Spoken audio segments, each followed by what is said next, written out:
তাদের ডিক্টেটরকে বারবার নিয়োজিত করেছি, তাদেরকে বারবার সরকার বানিয়েছি, এবং আমরা ভাবছি কেন আমাদের অবস্থা পরিবর্তন হচ্ছে।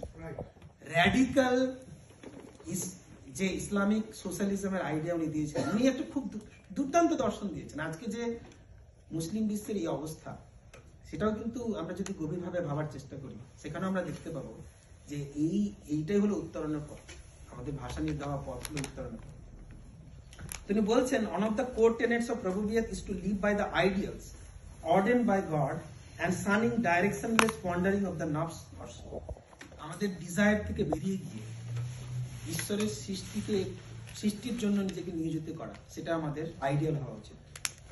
এবং উনি একটা টার্ম ইউজ করেছেন, হাকুকুল উবাদ।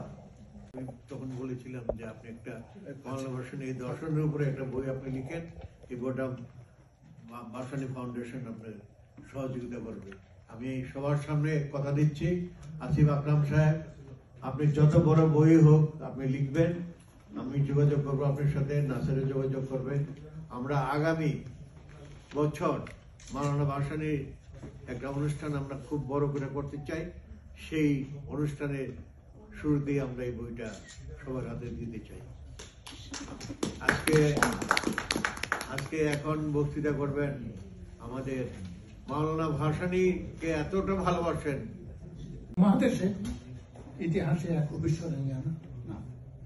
তিনি উপনিবেশবাদ, সাম্রাজ্যবাদ, আধিপত্যবাদ বিরোধী সংগ্রাম যে খুব বলিষ্ঠ ভূমিকা রেখেছিলেন, সেজন্য সারা বিশ্বে তিনি স্বীকৃতি পেয়েছিলেন।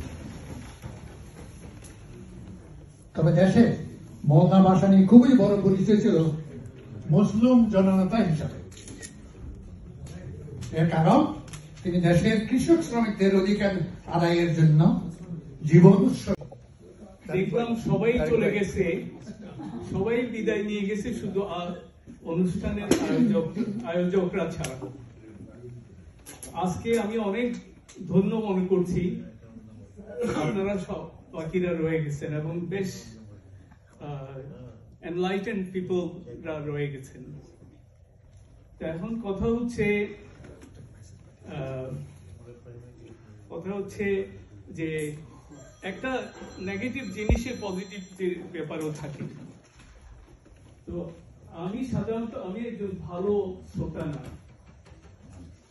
যদি আমি এখানে বসে বসে ভাসানীর উপর আরো অনেক কিছু শিখলাম।